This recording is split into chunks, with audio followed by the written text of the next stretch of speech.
অধ্যায় 25 এমসিকিউ নম্বর 24-এর এ বলছে মাঠের উপর একটি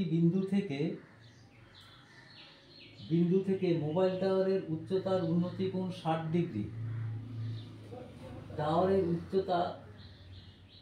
টাওয়ারের গোড়া থেকে বিন্দুর দূরত্ব 10 মিটার। তাহলে টাওয়ারের উচ্চতা কত? তাহলে আমরা এখানে লিখতে পারি AB by BC equal to 10 60। তাহলে এবিটা আমাদের দরকার, উচ্চতা এইচ বাই 10 ইকুয়াল টু √3। সুতরাং এইচ ইকুয়াল টু 10√3 মিটার। তাহলে 10√3 মিটারটা অপশান বি এতে আছে। তাহলে আমাদের উত্তরের জায়গায় অপশান বি লিখতে হবে। এবার হচ্ছে 2 নম্বর যে ছবিটা দেওয়া আছে তাতে থিটার মান নির্ণয় করতে হবে। তা আমরা লিখতে পারি tan theta equal to AB by BC 5 × 5√3 1/√3। তাহলে থিটা ইকুয়াল টু হচ্ছে 30 ডিগ্রি। 30 ডিগ্রি আমাদের অপশানে আছে এ। 3 নম্বর হচ্ছে এটা, 3 তলা বাড়ির ছাদ থেকে মাটিতে থাকা একটি বাক্সকে যত কোণে দেখলে বাড়ির উচ্চতা ও বাড়ি থেকে বাক্সটির দূরত্ব সমান হয় তা হলো। তো আমরা এটা যদি এক্স ধরি, এটাকেও এক্স ধরতে পারি। তাহলে আমরা লিখতে পারি tan theta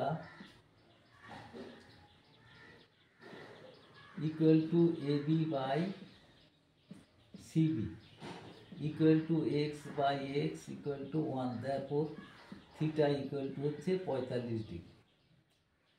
tan theta equal to tan 45 equal to 1। তাহলে 3-এর অপশানটা 45 ডিগ্রি করছে সি এতে, সি। এবার হচ্ছে 4 নম্বর। একটি টাওয়ারের উচ্চতা 100√3 এবং টাওয়ারের পাদবিন্দু থেকে 100 মিটার দূরে একটি বিন্দু থেকে টাওয়ারের চূড়ার উন্নতি কোণ নির্ণয় করতে হবে যদি থিটা। তাহলে এখানে tan theta equal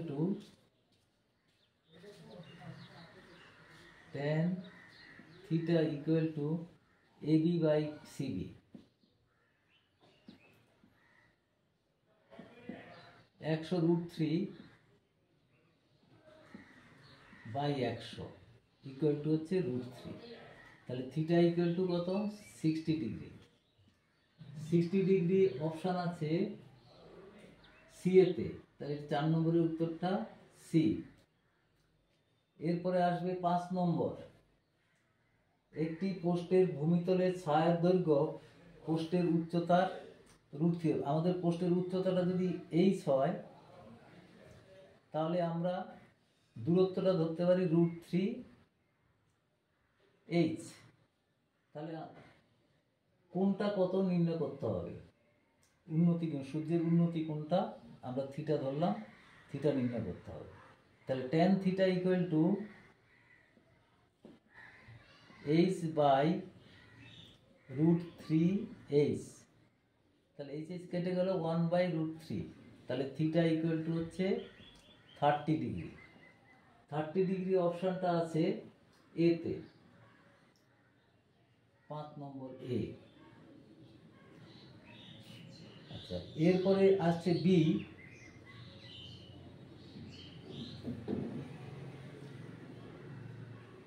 true false. ABC কোণের বি কোণ হচ্ছে 90 ডিগ্রি আর এবি ইকুয়াল টু বিসি। এটা যদি এইচ হয়, এটাও এইচ, তাহলে সি কোণ 60 ডিগ্রি হচ্ছে। তো সি কোণ আমাদের actually tan theta equal to হচ্ছে H by H 1। Theta equal to হচ্ছে 45 ডিগ্রি। কিন্তু আমাদের এখানে সি ইকুয়াল টু 60 ডিগ্রি দেখানো হয়েছে, তাহলে এটা মিথ্যা। 60 ডিগ্রি মিথ্যা। এরপর হচ্ছে পি কিউ বাড়ির উচ্চতা,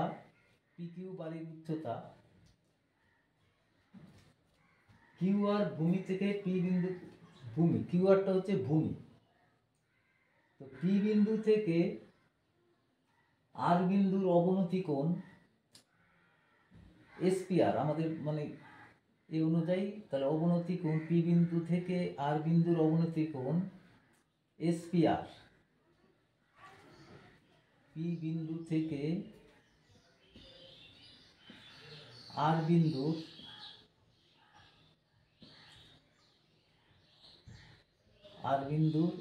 অবনতি কোণ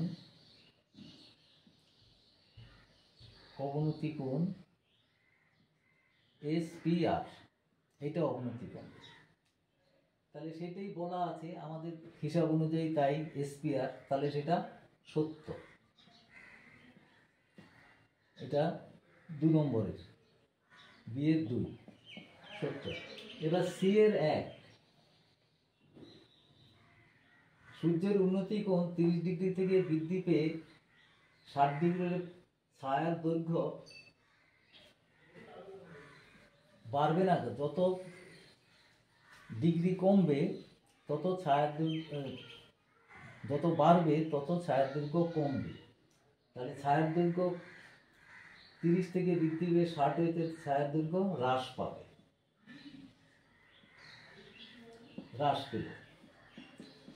2 নম্বর, সূর্যের উন্নতি কোণ 45 ডিগ্রি হলে পোস্টের দৈর্ঘ্য ও তার ছায়ার দৈর্ঘ্য সমান হয়।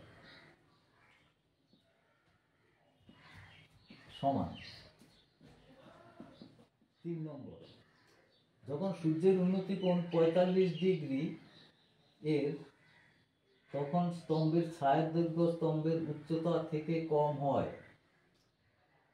যখন, তার মানে 45 ডিগ্রি হলে সমান ছায়ার দৈর্ঘ্য এবং পোস্টের দৈর্ঘ্য, যখন ছায়ার দৈর্ঘ্য কমবে তখন ছায়ার দৈর্ঘ্য উচ্চতার থেকে কম হবে। ভালো করে জিনিসটা উপলব্ধি করো। 45 ডিগ্রি বেশি হবে, একটু ছবি এঁকে দিচ্ছি।